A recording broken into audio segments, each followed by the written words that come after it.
Assalamualaikum warahmatullahi wabarakatuh. Salam dan bahagia calon guru penggerak. Saya Lulu Minan Batur Samsi, CGP angkatan 10 kelas 269 SMP Negeri 1 Ngoro. Pada kesempatan ini saya akan memaparkan koneksi antar materi modul 1.2, nilai dan peran guru penggerak serta kaitannya dengan modul 1.1, filosofi pendidikan Ki Hajar Dewantara. Pada pemaparan ini saya menggunakan model versi 4P. Yang pertama adalah peristiwa, yang kedua adalah perasaan, yang ketiga adalah pembelajaran, dan yang keempat adalah penerapan ke depan atau rencana. Model 4P yang pertama yaitu peristiwa, momen atau peristiwa yang paling penting atau menantang serta mampu memberikan pencerahan bagi saya dalam proses pembelajaran modul 1.1 dan modul 1.2 adalah 1. Memahami arti pembelajaran yang sesungguhnya melalui pemikiran KHD, yaitu pembelajaran yang berarti menuntun dan memberikan kemerdekaan pada murid sesuai dengan kodrat alam dan kodrat zamannya. Yang kedua, seorang pendidik haruslah menerapkan konsep ingarso sungkulodo yang mati mauntarso kuturi handayani secara seimbang dan berkesinambungan serta pemikiran KHD banyak tentang pendidikan. Kaitannya dengan modul 1.2, saya belajar bahwa guru penggerak harus mengenali dan memahami nilai-nilai pada dirinya, yaitu belajar lebih berpihak pada murid, mandiri, efektif, kolaboratif, dan inovatif, agar mampu memahami kebutuhan murid dan menuntun murid sesuai dengan tahapan usianya. Oleh karena itu, selain memahami nilai-nilai yang ada pada diri guru penggerak juga harus mampu memahami dan menjalankan perannya sebagai pemimpin pelajaran, menjadi kuat sebagai guru lain, mendorong kolaborasi, mewujudkan kemungkinan murid dan menggerakkan komunitas praktisi. Model 4B yang kedua yaitu tentang perasaan. Saat momen itu terjadi, saya sangat senang sekaligus bersyukur karena pada akhirnya pemikiran saya menjadi lebih terbuka dan merasa tertantang untuk menerapkan ilmu yang saya pelajari di modul 1.1 dan 1.2 dengan cara mempraktikkannya serta melakukannya kegiatan berbagi baik kepada siapapun. Model refleksi 4P berikutnya yaitu tentang pembelajaran.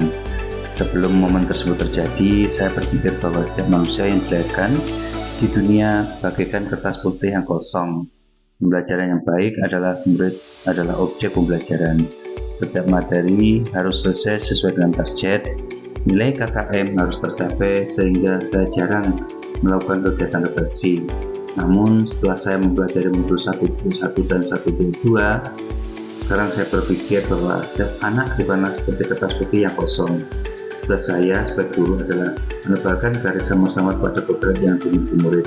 Selain itu, saya mendapat pelajaran berharga bahwa pembelajaran yang baik adalah pembelajaran yang berpusat pada murid, berpihak pada murid, dan saya harus senantiasa melakukan inovasi agar pembelajaran bisa menjadi lebih menyenangkan dan bermakna bagi murid. Dalam hal ini, saya berfungsi sebagai fasilitator, sedangkan murid sebagai subjek pembelajaran, dengan tetap mengedepankan pendidikan karakter baik untuk murid yang sesuai dengan profil pelajar Pancasila. Dengan begitu, saya tidak lagi harus menyampaikan materi secara tergesa-gesa guna mencapai target dan tidak melupakan pentingnya kegiatan refleksi. 4P yang keempat yaitu penerapan ke depan atau rencana agar pembelajaran yang saya lakukan bisa selaras dengan pembelajaran KHD dengan menyadari semua nilai dan peran saya sebagai guru penggerak.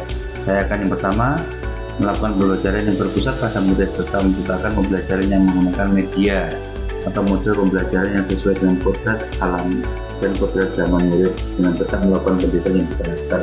Kedua, berkolaborasi dengan teman sejawat, murid maupun dengan orang tua murid dan berbagi praktik baik untuk mendukung terciptanya proses pembelajaran berkualitas. Yang ketiga, memotivasi diri secara positif dan aktif untuk mengikuti diklat atau pelatihan atau workshop guna pengembangan kompetensi diri tanpa disuruh atau karena paksaan orang lain.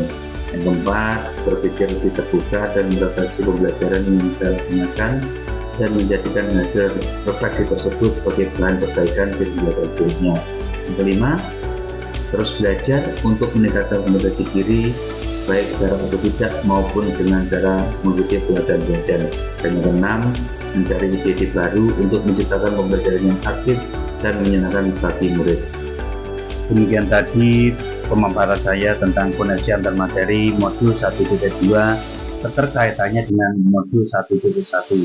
Atas perhatiannya saya sampaikan terima kasih. Wassalamualaikum warahmatullahi wabarakatuh.